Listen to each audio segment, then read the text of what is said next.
A cidade natal de Jesus, Nazaré, fica ao norte do vale de Megiddo. E este será o fim definitivo de Satanás e dos que aderirem à sua rebelião. Pode avançar. Seguem os nomes de alguns generais que guerrearam neste vale: Tutmoses, 1500 a.C., Sargão, 722 a.C., Nabucodonosor, que é biblicamente também citado, 606 a.C., Antíoco Epifanes, em 168 a.C., Tito, 70 depois de Cristo, Omar, 637 depois de Cristo. Depois tem outros nomes aqui, como Ansés, Senaqueribe, que também é citado na Bíblia, Ptolomeu, Pompeu e Cusróis. Pode avançar. Então, dentro dessa batalha do Armagedon, o que vai ocorrer? Satanás estará de um lado, e com ele os seus demônios e também os seus adeptos.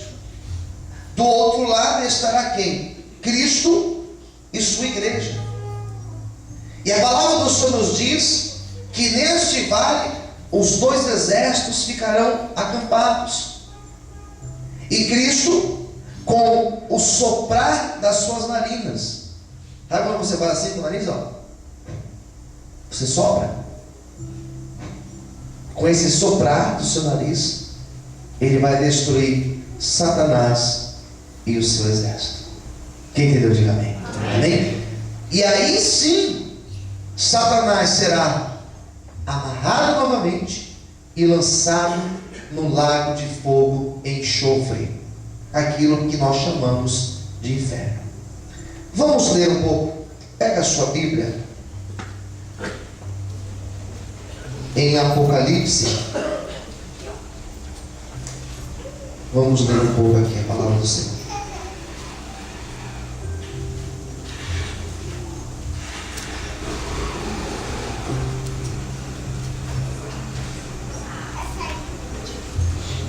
Apocalipse, capítulo de número 20, versículo 7. Diz assim: e acabando-se os 1000 anos, Satanás será solto da sua prisão, e sairá a enganar as nações que estão sobre os 4 cantos da terra, Gog e Magog, cujo número é como a areia do mar, para as ajuntar em batalha. E subiram sobre a largura da terra, e cercaram o arraial dos santos e a cidade amada.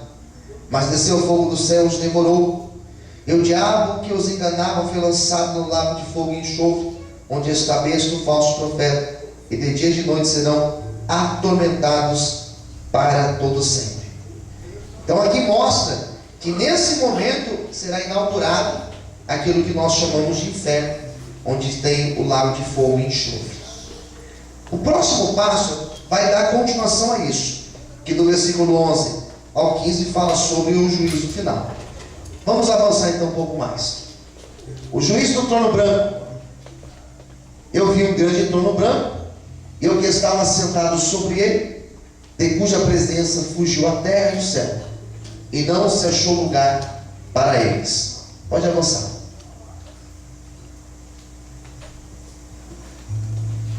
O juízo do trono branco ou o juízo final. A palavra também revela em Apocalipse 20, versículo 5, que os outros mortos ressuscitam somente após o milênio.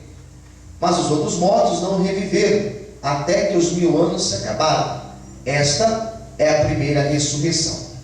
Estes outros mortos referem-se justamente aos não salvos, ou seja, os que não se decidiram por Jesus Cristo ao longo de suas vidas. Todos esses comparecerão ao trono branco de Deus para serem julgados. Então, depois do milênio, depois de Satanás ser lançado no lago de fogo, ocorre o juízo final. Daí sim, aqueles que morreram sem Cristo durante toda a existência da terra, durante o período da grande tribulação, todos esses ressuscitarão. E esses que ressuscitarão se apresentarão ao Senhor para serem julgados. Aqui nessa altura já será o segundo julgamento. O primeiro julgamento é o julgamento do galardão, onde os santos serão julgados pelo Senhor, e não é que eles serão condenados, serão julgados. Cada um receberá a sua coroa. Aqueles que trabalharam mais ao Senhor receberão a sua determinada paga, aqueles que trabalharam menos, e aqueles que não trabalharam, mas simplesmente se converteram, como aquele, por exemplo, ladrão da cruz. Mas agora, todos aqueles que morreram sem Cristo ressuscitarão, somente para serem julgados e condenados. Esse juízo do trono branco, esse juízo final, todos serão julgados e condenados. Tá certo? Quem entendeu, diga amém. Amém? Vamos lá, pode avançar. Pode passar. Primeiro, no arrebatamento são ressuscitados todos os que morreram em Cristo ao longo da história, e depois os vivos neste mesmo momento serão todos arrebatados. Então aqui é uma ordem cronológica, né? Primeiro momento é o arrebatamento. Nós seremos arrebatados, estaremos perante o Senhor. Os que morrerem em Cristo durante toda a história também vão ressuscitar.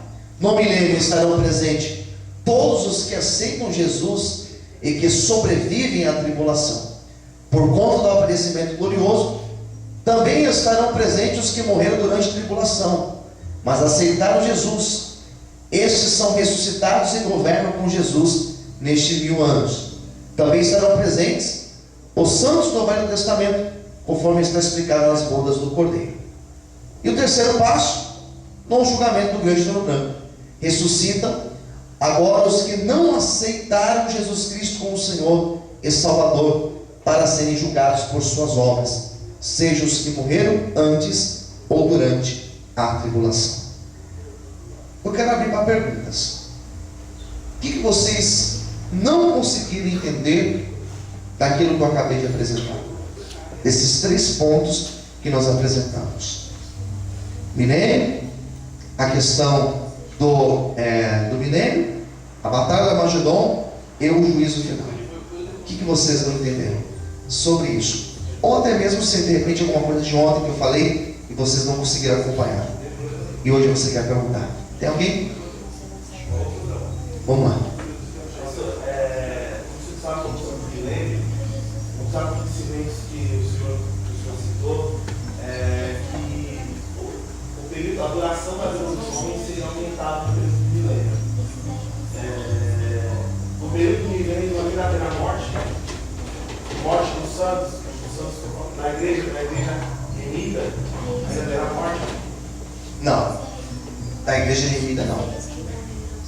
Quando fala que vai aumentar o período da vida, é justamente por causa disso, né? Que vai ser um período onde não vai ter dor, não vai ter sofrimento, inclusive a morte. As pessoas elas vão viver Até o texto que está em Apocalipse 21, quando seguinte, versículo 4. Então, versículo 3, desculpa.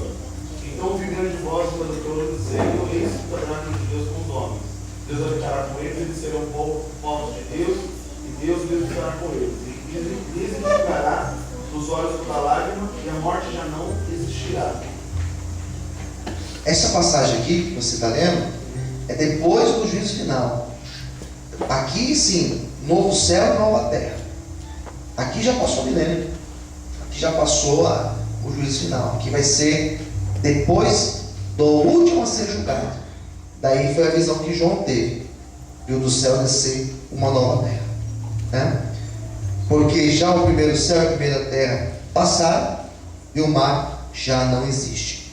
E eu, João, vi a cidade santa, a nova Jerusalém, que de Deus desceu do céu, adereçada como uma esposa ataviada para o seu marido. Então aqui sim será um novo lugar onde nós moraremos, lugar que ainda será inaugurado, não foi inaugurado ainda. Quem mais quer perguntar alguma coisa?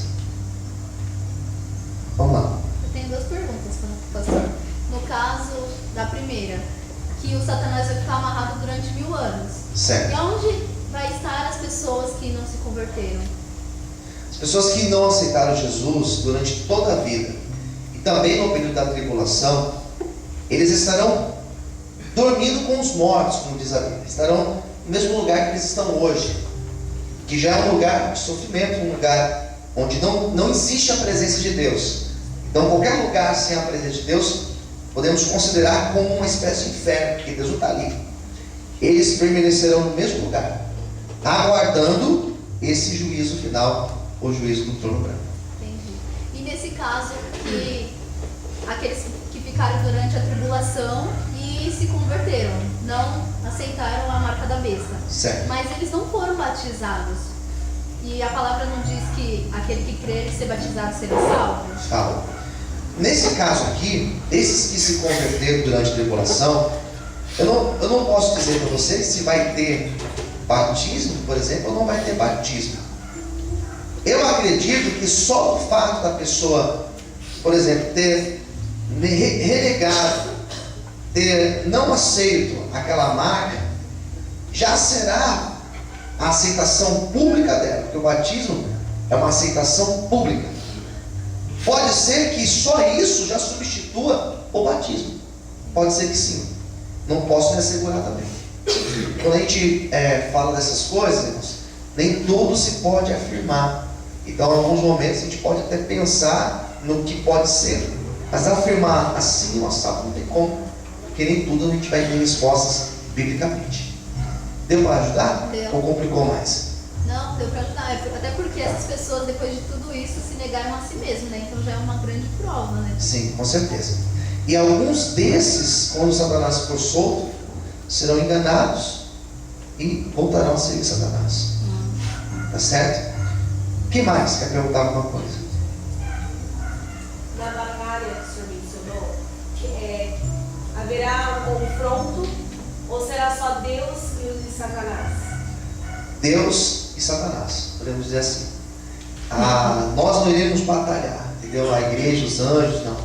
Ali vai ser Deus. Ele sim ali vai derrotar Satanás. A Bíblia fala que um anjo virá para amarrar, né? E lançar ele. Mas Deus que vai batalhar nesse momento. Pelo menos é que a gente consegue ver aqui no texto. O que mais?